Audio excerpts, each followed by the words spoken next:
Welcome, ladies and gentlemen. Today I want you to show the Stamina Warden Bow Build Racer. Now this build is made for dungeons. It has not yet been tested in trials. It probably works too there, but just so you know, like, I haven't actually tested it in trials. Now, most important things first. Race. I am a Wood Elf. I found that Wood Elf is the best choice to go to because it gives you really nice stamina recovery. We have quite a lot of stamina recovery. When I use a pot, you see we sit at like 2k stamina recovery. So we can mostly weave light attacks and we will have good sustain. Our stamina is at 31k and health at 17.1k. And we have pretty good weapon crit and weapon damage for a bow build. So Wood Elf, Khajiit also works, like Imperial also works. I tried the Red Guard, but obviously you're like Red Guard, the Adrenaline Rush passive only procs in melee, so it's not really that good. I got the best results with a Wood Elf. I'm also a Vampire for this year, because you get 10% more stamina recovery, which is nice, and Undeath also can be nice. Because you get less incoming damage. Just make sure if there is a lot of fire damage, maybe decrease your vampire stage to stage 2 or stage 1. We're using the Thief Mundus Stone. In terms of buff food, we're using the Dubious Cameron Throne. You need this, it will give you really nice stamina recovery. If you want to use the normal buff food, you probably need to weave heavy attacks, and it just feels kind of weird on a bow build. So I have this here. I use those normal potions that give me brutality, savagery and stamina back. Now, in terms of gear, on my website I do have different gear setups, like alternative or easy to get gear setups, because the gear, especially Two-Fanged Snake, is pretty difficult to get. But on my website there is also replacements for those. Same for Maelstrom and Master weapons. Now, I do have 2 weapon damage glyphs on the jewelry here and a stamina recovery. A lot of people ask, is cost reduction better? No, not really, because we have such a huge regeneration. A stamina recovery glyph will give you the better result. We are running 7 light, try to get all divines. Now I have the Two-Fanged Snake. This is like the best set by miles, because it gives you 5000 armor penetration, and this is really strong. The next set we are using is Automaton's Arm. Now you see adds 400 weapon damage to your physical damage. This also gets boosted by your weapon damage from like major brutality and stuff like that. It's only physical damage, but our only non-physical damage that we have is the poison injection, more or less. Everything else is physical. This is physical, this is physical, this is physical. Oh no, this is poison, Miss Goosey. So like 1, 2, 3, 4, 5 skills get buffed by this passive, and light attacks obviously also. The only thing that doesn't get buffed is this here and poison injection. On top of that, we are using the Maelstrom bow, sharpened, and a Master's bow, because it's simply, we cannot use a monster set because we only have a two-handed weapon, right? So the strength of Automaton combined with Two-Fanged Snake and a Maelstrom bow and a Master bow will obviously result in the highest DPS. Now again, if you don't have those weapons, not the problem on my website. Like, there's really easy to get gear and it's not that much worse. Like, for example, you can run Hunting's Rage instead of Automaton, or like instead of Two-Fanged and stuff like that. The Master's bow is great because you see it increases your weapon damage by 300. You get more damage on all your bow ability, like on all your abilities, and the Maelstrom bow, it's probably one of the strongest Maelstrom weapons. The volley tick gets increased by a lot. So I highly recommend getting the bow, because it's like the Endless Hail is Really, really strong. In terms of champion points, 25 Warlord. This here doesn't have a jump point. Then we have 100 in Mooncalf, 57 Tenacity, 28 Tumbling. And here is where we probably like still have to play around a little bit. I was running this setup like Mighty 56, Precise Strikes 52, Thaumaturge 52. Then Mastered Arms 48 and 2 Physical Weapons Expert. Now again, maybe there is better things possible, but that's just the setup I currently run, and I do think it performed the best, at least on a target skeleton. 37 Ironclad, 48 Thick Skinned, 49, 49. And then I also have a few in Quick Recovery. Overall, from the champion system in this patch, Morrowind, you get a little bit more out of it, defensive and offensive wise, because the points are more front loaded, which is nice. Now in terms of skills, so let's start with the back bar, because that's usually every stem build has a similar back bar. So we're using the cult drops. They are really strong. They cost quite a lot though, so I recommend if you get low on stamina, maybe only cast it every second rotation. We have the rearming trap. So now here is the thing that's the most important thing about the build probably. Rearming trap only works in melee. If you want to play ranged, you can choose the other morph of light white, like you can choose light white beast trap, which has a range up to 28 meters, so you can stay far away on the target and still shoot it. Now, why do I run the rearming trap? So in dungeons or trials, even if you're a bow build, you will be very close to the enemy. Why? Here, your healer is putting healing springs and all his heals. Back here, nobody stands here, you will get 0 heals, you will die. That's why I say even as a bow build, you will most likely be in close range. Sure, in dungeons, maybe not really necessary, or if you have a full bow party, then yeah, use light white beast trap. If you're staying melee or close range anyway, then use rearming trap, because it's slightly more damage, because the minor force uptime is longer. Poisoning attraction.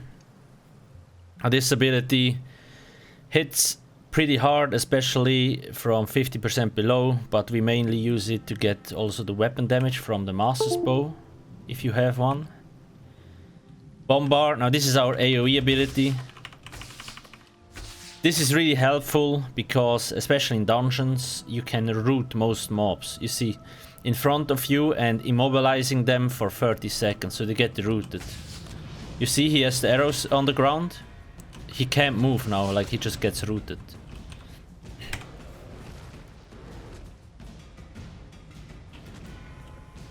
Okay.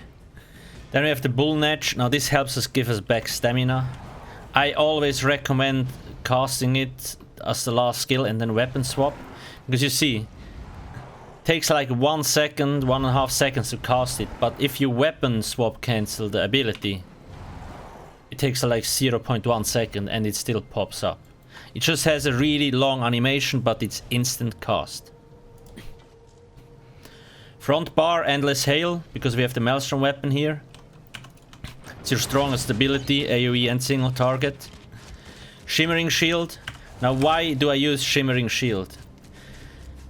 There's a few things. So you see, on each successful absorb casts against Major Heroism, increasing ultimate gain by 3 every 1.5 seconds for 6 seconds. Like, when an enemy shoots a projectile at you, you gain the Major Heroism. So in dungeons where there's a lot of like casters which use maybe Crystal Frag or like fire light attacks, probably even archers that use bow light attacks, because it doesn't say it's only spell projectile, probably works on bows too. You get faster ulti gen. So basically you have almost twice as fast ulti gen as other classes if you constantly get hit by this. Then we have the Cutting Dive. Now this is our spammable. like light attack with this. I also tried snipe, but this here is cheaper and it does about the same damage.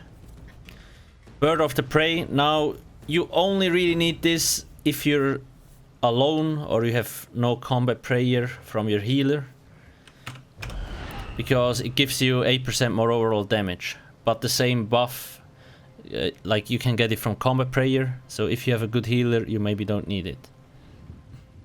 Then we have Subterranean Assault. Now this is like a really hard hitting ability. You cast it and then it takes 3 seconds till it deals damage. And now the good thing about this is also, you see enemies' damage are afflicted with Major Breach and Major Fracture, reducing their spell resistance and physical resistance by 5280. So it's also an armor debuff, which is really strong. So when you have a lot of trash, you can use this swap and then use the bombard. And you will get a lot of AoE damage. Last but not least, we have the Guardian's Savagery. So the bear is really strong if you have single target deeps, for example. Plus he looks really cool. Now, you don't necessarily need him. Maybe I recommend playing around a little bit, because what you also could do instead of running the bear is running Flawless Dawnbreaker on the front bar and Ballista on the back bar, if you want to. So you have kind of an AoE ability that hits a lot of enemies, and Ballista for single target. But I also do recommend playing around with the bear a little bit, so you can feel what you like more. Other things to mention that are very important. So Warden is a pretty new class. Maybe let's just check the passives really quickly. So activating an animal companion ability grants 4 ultimate. So you also get more ultimate. Like we activate Cutting Dive or like Subterranean Assault or the Bull Netch, we get ulti back, so that's really nice. Then you want to have one of the companion skills on each bar, because you get 12% more stamina recovery. So we have this here, and on the back bar we have the Bull Netch and the bear currently. And obviously this here increases your damage done by 2% for each companion ability slotted, so that's really nice. Now in the green balance, so there's one thing. If you have a good healer, there is like you don't really need this, then I recommend using the green Lotus here. You also could use it on Shimmering Shield, but I think this is a really nice skill.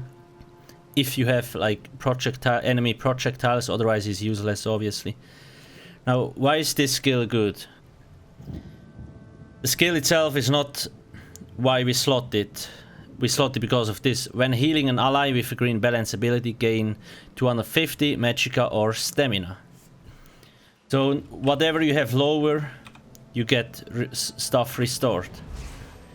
And it has like a 1 second cooldown, so it's quite a lot of stamina or magicka that you can regain. Plus it heals, you see, causing light attacks to restore 1300 and your heavy attacks to restore 4000 health to you or a nearby ally. So it's really helpful, and it also, your bow starts kind of glowing blue lightish, which is cool. That's why I recommend running this here, if you want to. That's about it.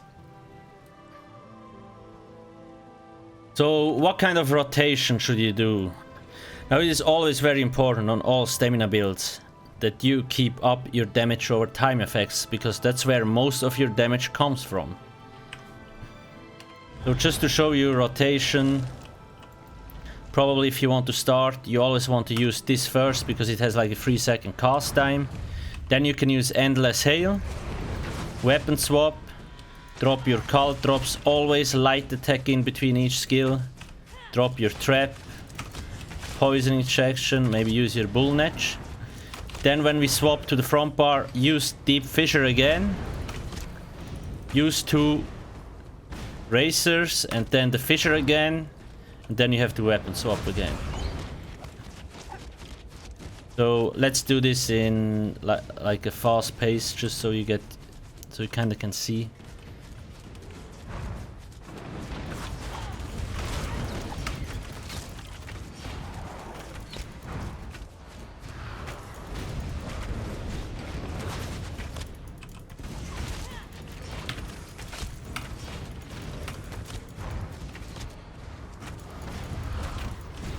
So you can see it, like, we can activate this ability like twice before we have to weapon swap again, so that's really nice.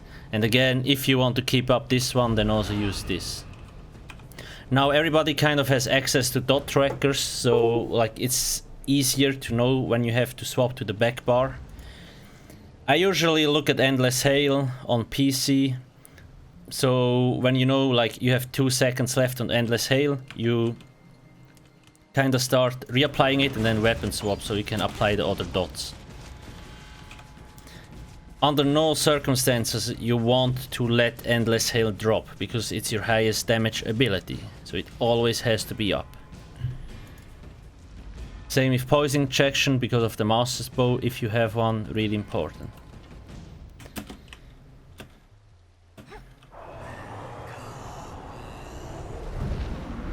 So that's basically more or less it. I will, like, I'm still leveling a Warden on live, because here we're on the PTS server, they updated it, so everything is same as on live server. But obviously it takes time to level up Wardens. Once I have done so, I might play around a bit more with the build. That's it for now. Again, easy to get gear setups on my website, because this here is pretty difficult to get, especially if you don't run a lot of trials. If you do have any questions, please ask me in the comment section below. Thank you for watching and have a nice day. Cheers.